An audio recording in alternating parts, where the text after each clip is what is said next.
요한일서 5장 13절에서 21절입니다. 내가 하나님의 아들의 이름을 믿는 너희에게 이것을 쓰는 것은 너희로 하여금 너희에게 영생이 있음을 알게 하려 함이라. 그를 향하여 우리가 가진 바 담대함이 이것이니 그의 뜻대로 무엇을 구하면 들으심이라. 우리가 무엇이든지 구하는 바를 들으시는 줄을 안즉 우리가 그에게 구한 그것을 얻은 줄을 또한 아느니라. 누구든지 형제가 사망에 이르지 아니하는 죄를 범하는 것을 보거든 구하라. 그리하면 사망에 이르지 아니하는 범죄자들을 위하여 그에게 생명을 주시리라. 사망에 이르는 죄가 있으니 이에 관하여 나는 구하라 하지 않노라. 모든 불의가 죄로되 사망에 이르지 아니하는 죄도 있도다. 하나님께로부터 난 자는 다 범죄하지 아니하는 줄을 우리가 아노라. 하나님께로부터 나신 자가 그를 지키심에 악한 자가 그를 만지지도 못하느니라. 또 아는 것은 우리는 하나님께 속하고 온 세상은 악한 자 안에 처한 것이며 또 아는 것은 하나님의 아들이 이르러 우리에게 지각을 주사 우리로 참된 자를 알게 하신 것과 또한 우리가 참된 자 곧 그의 아들 예수 그리스도 안에 있는 것이니 그는 참 하나님이시요 영생이시라. 같이요. 자녀들아 너희 자신을 지켜 우상에게서 멀리하라. 아멘. 요한일서 마지막 부분입니다. 복음이라는 것은 처음에는 누군가가 전해주어서 듣게 되죠. 듣고 나서 성령의 도우심 속에서 또 우리의 의지적인 결단으로 믿어요. 그렇게 이제 예수님을 믿고 나면 그 복음에 합당한 삶을 사는 것, 그 예수님 닮아가는 거죠. 그렇게 복음의 교훈을 따라서 살게 돼요. 듣고 믿고 살고 그렇게 되면 이제 확실하게 아는 것, 확신이 생기는 거죠. 그게 13절이에요. 알게 돼요. 무엇을 알게 되는가? 네, 내가 하나님의 아들의 이름을 믿는 너희에게 이것을 쓰는 것은 너희로 하여금 너희에게 영생이 있음을 알게 하려 하며 이것을 알게 돼요. 그러니까 점차 알게 되는 게 아니라 확실하게 확신을 소유하게 하는 거예요. 지금 요한일서 편지를 받는 교회 성도들이 거짓 이단들의 거짓 선생들의 교훈 때문에 지금 불안해졌어요. 그럼 내가 잘못 믿고 있었던 거야? 그럼 구원받지 못하는 거야? 이런 두려움과 염려가 생긴 거예요. 그래서 요한일서를 쭉 쓰면서 왜 그들이 거짓 선생인지, 거짓 선생들의 특징이 뭐였어요? 그 시대에는 영지주의라고 그랬죠. 예수님께서 육체로 임하신 것을 부정해요. 왜냐하면 영지주의에 의하면 육은 악한 것이고 사망의 세계이고 불의의 세계이고 어둠의 세계니까요. 구원이라는 것은 이 육적인 것에서 벗어나서 영에 속한 이데아의 세계에 들어가는 게 구원이니까요. 어떻게 들어가요? 자기들만 비밀스럽게 알고 있는 영적인 지식, 그게 영지주의예요. 그런 영적 비밀과 지식, 지금 이단들하고 똑같죠? 자기들만 구원받았다고 그래요. 자기들만 영적인 지식을 가지고 있으니까요. 신천지도 그렇게 말하고 하나님의 교회도 그렇게 말하고 통일교도 그렇게 말하고 모든 이단들이 똑같아요. 자기들에게만 구원이 있다고 그래요. 그래서 기존 교회 성도들은 바벨론이라고 그래요. 왜냐하면 요한계시록에 보면 내 백성아 바벨론에서 나와라. 그들이 받을 심판 받지 말도록 그들의 죄에 동참하지 말고. 그러니까 교회는 바벨론이잖아요. 바벨론에 있으면 구원받지 못하는 거예요. 거기서 나와서 그래서 뭐 하라는 거예요? 자기 이단 그래서 지옥으로 끌고 가는 거죠. 불안해져요. 그런 말들을 들으면 성도들이. 영지주하고 패턴이 똑같아요. 이단들은 언제나. 뭐 새로운 것도 아니에요. 교주만 바뀌었지 교리도 거의 비슷해요. 네. 거기에 성경은 비밀이고 이거는 비밀을 깨달아야 되고 성경은 약속이고 신천지 청년들 3명이 시므온 지파에 속했다고 말하면서 저한테 먼저 전화해가지고 찾아왔어요. 오라고 가도 되냐고 그래서 웰컴 했어요 제가. 그래서 성경 가지고 2-3시간 동안 신나게 얘기하는데 정말 재밌었어요. 왜냐하면 청년들이 성경을 너무 잘 알아요. 그래서 너희들이 이래서 잘못됐다고 얼마 지나지 않아서 셋 중에 한 자매가 연락이 왔어요. 목사님 말이 맞는 것 같다고. 신천지에서 나오고 싶다고. 그러니까 성경을 자기들 마음대로 해석해요. 그래서 핵심은 뭐예요? 기독론이에요. 예수 그리스도, 그리스도론. 결국 핵심은 예수님에 대한 생각이 잘못된 거잖아요. 그래가지고 자기들이 재림 예수고 보혜사 성령이고 교주를 그렇게 만들어낸 거잖아요. 예수님 뭐라고 말씀하셨어요? 그렇게 많은 거짓 그리스도들이 일어날 거다. 내가 그라고 할 거다. 내가 재림 예수라고 할 거다. 속지 말라고. 번개치듯이 재림할 테니까. 번개치듯은 무슨 뜻이에요? 우르르 쾅쾅 번개가 치면 다 번개친 줄 알 수 있도록 오시는 거죠. 모든 사람이 재림 예수님을 알 수 있도록, 볼 수 있도록 그렇게 주님께서 다시 오시는 것이지, 뭐 한국에 조용히 재림해가지고 몇몇 사람들만 알도록 그렇지 않을 거라고 그렇게 성경에서 가르치시고 주님께서 경고하시고 하는데도 교회 다니다가 불안해진 거거든요. 바벨론에 있으면 어떻게 되겠어요? 멸망하겠죠. 그러니까 거기서 나와. 그래, 어디로 오라는 거예요? 자기네 집단으로. 왜? 자기들만 제대로 구원받는 그런 미국 사람들, 영국 사람들, 초대교회부터 지금까지 예수 믿었던 교회 다녔던 사람들 다 지옥 간다는 뜻이에요. 그렇게 해서 거짓 선생들, 거짓 그리스도들, 가짜 사람들이 성도들을 미혹해서 멸망으로 끌고 가는데, 나중에 주님의 심판대 앞에서 그 성도들 불쌍해서 어떻게 해요? 몰랐다고. 나 그 사람이 진짜 재림 예수인 줄 알았다고.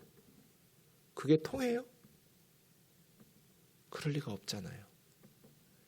교주들이야 악한 사람들이니까, 하나님 믿지도 않는 사람들이니까, 사기꾼들이니까 지를 하나님 어머니라고 하든지 재림 예수라고 하든지 보혜사 성령이라고 하든지 지옥에 가는 건 마땅하지만, 그 사람들한테 속았던 신도들은 뭐예요? 전 재산을 갖다 바치고 모든 인생을 갖다 바치고 그렇게 열심히 믿었는데도 지옥에 가는 영혼들 말이에요. 그래서요, 하나님의 말씀인 성경을 바르게 해석하는 게 이렇게 중요해요. 하나님의 아들의 이름을 믿는 너희, 그건 뭐예요? 구원 받은 거잖아요. 하나님의 아들의 이름을 믿는 모든 사람은 영생이 있는 거예요. 그래서 13절, 너에게 영생이 있음을 알게 하려 함이라. 거짓 선생들, 이단들의 말 때문에 불안해할 게 없다. 예수님이 내 죄를 위해서 십자가에 죽으신 것을 믿는가? 사흘 만에 부활하신 것을 믿는가? 사도신경에 우리가 신앙 고백하는 것들을 믿는가? 구원을 얻은 거예요. 그 복음에 합당하게 살려고. 이어지는 말씀들 또 보시죠. 14절에서 17절은 기도 응답에 대한 확신이에요. 하나님을 향해서 우리가 가진 바 담대한 게 뭐예요? 하나님의 뜻대로 무엇을 기도하고 구하면 하나님께서 들어주신다는 거예요. 하나님께서 들으실 마음도 없으시면서 기도하라고 그렇게 많이 말씀하실 리가 없잖아요. 기도하라고 말씀하셨다는 것은 들으시겠다는 거잖아요. 들으셨다는 건 뭐예요? 응답하신다는 거죠. 모든 기도를 들으신 대로 다 응답하시는 건 아니죠? 그래서 중요한 게 뭐예요? 그의 뜻대로 무엇을 구하면, 기도 내용이죠. 우리가 기도한 대로 다 들어주신다가 아니라 우리가 하나님의 뜻대로 기도하면, 우리의 기도의 내용들이 하나님의 뜻에 합당하면, 그런 뜻이잖아요. 그의 뜻대로 무엇이든지 구하면 하나님께서 들으신다. 하나님께서 들으셨다는 것은 이루어 주신다. 시간 문제예요. 그래서 여러분의 기도 내용을 하나님의 뜻에 합당한지, 하나님의 성품과 하나님이 말씀하신 성경과 일치하는지, 그러면 하나님께서 들으신다는 거예요. 요즘 무슨 기도하고 계세요? 그 기도가 하나님의 뜻에 합당한지를 점검해 보시면 돼요. 저의 요즘 가장 큰 기도 제목은 우리 아파트 아저씨들, 경비하는 아저씨들 전도하는 거예요. 매일 그 생각이 나요. 아침에 눈 뜨면. 그리고 뵐 때마다 기도해요. 예수님 믿을 수 있도록. 하나님 뜻일까요? 아닐까요? 하나님 뜻이겠죠. 아저씨들이 예수님 믿는 거 하나님 뜻일 거예요. 그러니 제일 요즘 저의 큰 기도 제목은 경비 아저씨들 전도하는 거거든요. 잘 사귀고 있어요, 지금. 그러면 어떻게 해요? 떡도 갖다 주고 과일도 갖다 주고 친절하게 인사 잘하고. 네, 목사님. 그럼 이제 복음 전해야죠. 예수님 믿으라고. 우리가 하나님의 뜻대로 무엇인가를 구하면, 근데 세상적으로는 믿으실 것 같지 않아요. 틈이 잘 안 보여요. 근데 믿는 거죠. 하나님, 아저씨들 예수님 믿고 구원받는 거 하나님 뜻이니까, 하나님 기뻐하시는 기도 제목이니까 들어주실 거야. 눈에 보이는 상황이 아무리 안 믿으실 것 같아도 하나님이 일하시면 어느 순간 마음 문이 열리고 교회 나올 거잖아요. 예수님 믿을 거잖아요. 그러니까 우리의 기도 제목이 내 욕심이나 내 뜻이 아니라 그것이 하나님의 뜻과 일치해야죠. 그러면 하나님께서 들으신다. 들으시는 것을 확신한다면 이루어 주실 것도 확신하는 거죠. 예수님께서 마태복음 11장 24절에 무엇이든지 기도하고 구하는 것은 받은 줄로 믿으라. 그래야면 너희에게 그대로 되리라. 기도하고 구하는 것, 근데 무엇이든지도 예수님의 당연히 무엇이든지에는 하나님의 뜻대로 구하는 무엇이든지죠. 네. 구체적인 이야기, 이제 특별한 예가 16절, 17절이에요. 14절, 15절은 일반적인 진리고요.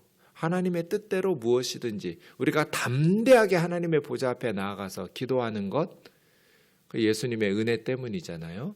예수 그리스도의 십자가의 은혜로 우리는 담대하게 하나님 앞에 나아가서 기도할 수 있어요. 그리고 하나님이 내 기도에 들어 응답하신다는 확신이 있어요.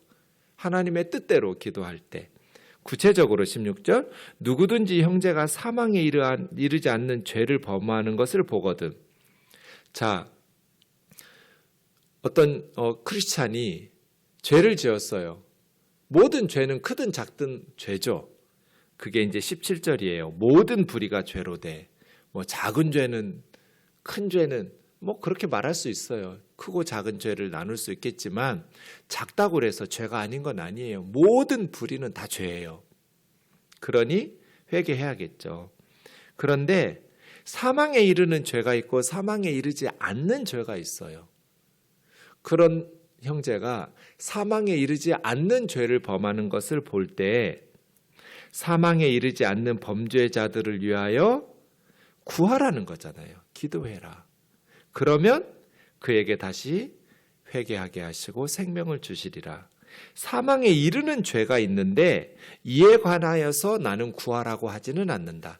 사망에 이르는 죄를 지은 사람이 있는데 그것도 기도하면 들어주신다. 그렇게 말할 수는 없다는 거예요. 이게 무슨 말이냐면, 예컨대 목사님, 우리 엄마는 정말 착하게 살았어요. 그런데 예수님을 믿지 않고 돌아가셨어요. 내가 열심히 기도하면 우리 엄마 천국 갈 수 있을까요? 목사님 기도해 주세요. 이런 기도 부탁을 한다면 어떻게 할까요? 예수 믿지 않고 죽었어요. 저희 외할머니 같은 경우에요. 정말 착하게 사신 분이에요. 저는 기억은 안 나요. 저희 어머니가 제 위로 누님 셋을 낳았잖아요. 막내딸인데, 저희 외할머니의 막내딸인데 어머님이 막내가 시집 가가지고 딸만 셋을 낳았어요. 지금은 기뻐할 일이지만 아들이 무슨 소용 있어요. 딸을 낳아야죠. 근데 그 시절에는 아들을 못 낳았다고 이렇게 염려하실 거잖아요. 그 시절에 우리 외할머니 세대에는. 근데 네 번째로 아들이 제가 태어난 거예요. 그러니까 우리 외할머니 얼마나 기뻤는지 저희 집에 오셔가지고 저를 돌봐주셨는데 좀 더러운 얘기지만 제가 그냥 바닥에 똥 싸도록 놔두지를 않았대요. 할머니 치마에 제 똥을 받았대요. 그래서 치마를 빠셨대요. 엉덩이 이렇게 더러워지지 않게 그냥 땅에다가 이런 식으로 못 싸게 하는 거죠. 네. 그 시절에 시골에 좋은 화장실이 있는 것도 아니고요. 근데 전 기억은 안 나요. 빨리 제가 아주 어릴 때 돌아가셔서. 어머니 말씀 들어보면 정말 외할머니는 착하셨고 정말 좋은 일 많이 하신 분이에요. 근데 예수님을 믿지 않았어요. 그럼 어떻게 돼요? 구원받을 수 있어요? 없어요. 이게 사망에 이르는 죄예요. 우리 어머니는 정말 예수님은 믿지 않았지만 착하게 살았어요. 내가 열심히 기도하면 천국 갈 수 있을까요? 안타깝지만 못 가요. 예수님을 믿지 않았는데 어떻게 구원을 받아요? 그런 것을 기도하라고 나는 구하라고 하지 않노라. 왜? 그런 기도는 응답받을 수 없으니까요. 사망에 이르는 죄는 뭐예요? 예수 믿지 않는 죄예요. 예수님의 사역을 성령 회방죄라고 할 수도 있어요. 세상적으로 사탄의 역사로 말하고 기독교를 배교하고 부인하고 예수 그리스도의 하나님의 아들이심과 그리스도 구원자이심을 믿지 않는 사람들, 그렇게 살다가 죽은 그 영혼들을 위해서 기도하는 게 무슨 의미가 있어요? 그렇지 않으면 사망에 이르지 않는 죄가 있으니 기도하고 구하고 회개하고 돌아올 수 있도록 구해야죠. 모든 불의가 죄로 돼 사망에 이르지 아니하는 죄도 있도다. 그 다음 마지막 이제 세 가지 결론적으로 요한일서의 권고가 18절에서 21절이에요. 그런데 안다라는 단어가 3번 나오죠. 18절에 우리가 아노라, 19절에 또 아는 것은, 20절에 또 아는 것은 해서 3가지 마지막 결론적인 권면이에요. 하나님께로부터 난 자는 다 죄를 범하지 않은 줄을 우리가 아노라. 크리스찬들은 하나님께로부터 난 자죠. 예수 그리스도 안에서 하나님의 자녀로 하나님으로부터 태어난 거듭난 하나님의 자녀예요. 하나님의 자녀는 죄를 범하지 않는 것을 안다. 이게 첫 번째예요. 그럼 예수 믿는 크리스찬들은 죄를 짓지 않는다, 죄에 빠지지 않는다는 소린가? 아니요.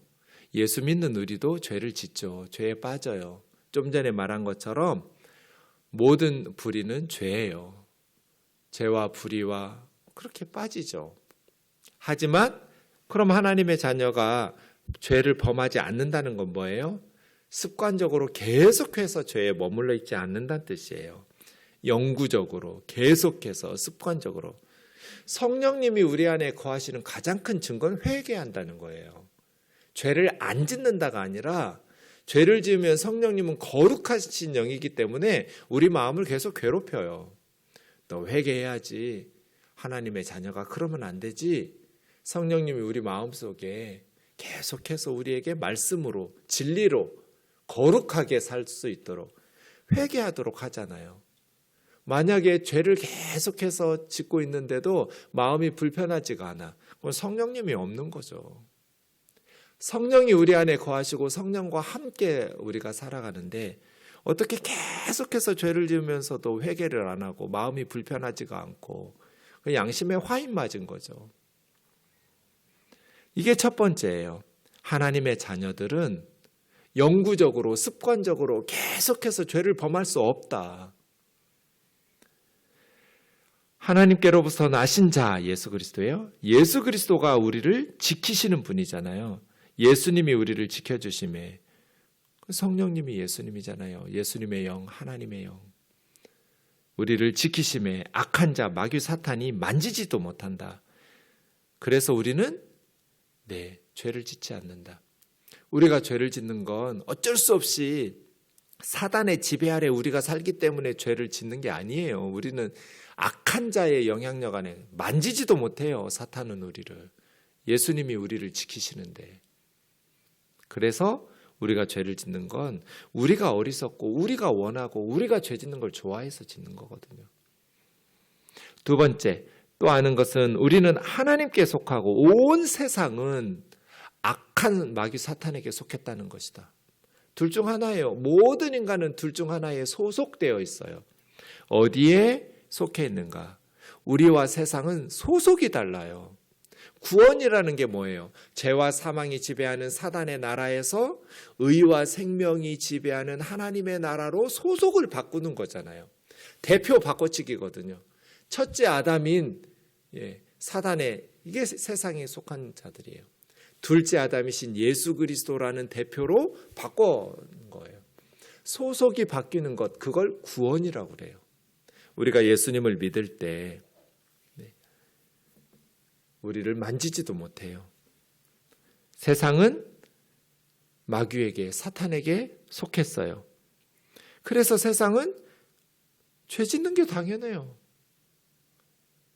사탄의 통치를 받으니까. 그런데 크리스찬들은 더 이상 사탄의 통치의 영역 안에 있지 않아요. 그래서 우리가 죄 짓는 건 어색해야 돼요. 당연한 게 아니에요. 마지막 세 번째, 또 아는 것은 하나님의 아들이 이르러 우리에게 지각을 주사 우리가 예수 그리스도 안에서 깨닫게 됐죠?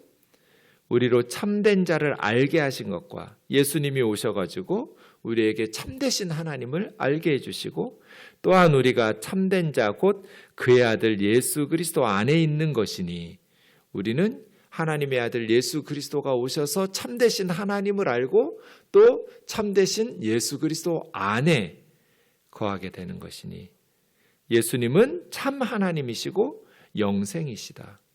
예수 그리스도께서 참 하나님이시며 영생이세요. 자녀들아 너희 자신을 지켜. 이 지킨다는 것은 높은 망루에서 적군이 쳐들어오는지 안 오는지 망보는 거예요. 지켜야 돼요. 건강도 지키고 재산도 지켜야 되지만 믿음을 지켜야 돼요. 우리 영혼을 지켜야 돼요. 그래서 우상에게서 멀리하라. 에베소에 보낸 편지인데요. 에베소에 가득한 우상들이 많았어요. 거기다가 기독교적인 우상인 거짓 선지자들, 적 그리스도들, 그런 거짓 그리스도들도 많았어요. 내가 하나님이다 하는 게 다 우상이에요. 멀리하라. 특별히 요한 1서에 나온 이단들은 한때는 같이 교회를 다녔던, 같은 교회 다녔던 사람들이 이제 성도들을 미혹해가지고 멸망으로 이끌어가는 그러한 거짓 선생들이 많이 일어났으니 흔들리지 말고 하나님의 말씀 안에 거하여서. 영지주의는 말했듯이 영혼만 중요하니까 쾌락주의나 금욕주의로 빠졌거든요. 그래서 육체적으로 죄 짓는 건 죄가 아니야. 쾌락주의예요. 에피쿠로스 학파. 이단의 교주들이 그렇잖아요. 육적으로 한 건 아무것도 아니라고. 송구영신 예배 때 말씀 나눌게요. 기도하겠습니다. 사랑하는 하나님 아버지 감사합니다. 거짓 선생들이 지금도 많이 일어났습니다. 영적으로라고 말하면서 성경은 비밀이라고, 비밀을 자기들만 풀 수 있는 열쇠가 있다고 성도들을 미혹하여 멸망으로 이끌고 갑니다. 그들은 영만 중요하다고 말하면서 육적인 죄를 죄로 여기지를 않습니다. 그래서 사회적으로 또 윤리적으로 부패하고 타락한 삶을 살면서도 양심의 화인을 맞아서 부끄러워하지도 않습니다. 얼마나 뻔뻔한지 모릅니다. 그렇게 하나님에게로부터 난 하나님의 자녀들은 죄를 계속 습관적으로 영구적으로 지을 수 없음에도 불구하고 하나님께 속한 자들은 사탄에게, 악한 자에게 속하지 아니하고 하나님의 아들 예수 그리스도 안에 있으므로 우리는 예수 그리스도를 의지해서 오늘 또 은혜 가운데 믿음으로 살아갑니다. 흔들리는 것, 거짓 교훈에 요동치는 것, 사탄의 역사인 줄 믿사오니 하나님의 말씀인 성경을 바르게 해석하고 그 말씀에 순종하면서 하루하루를 복되게 살아가는 주의 자녀들 되게 하여 주옵소서. 예수님의 이름으로 기도하옵나이다. 아멘.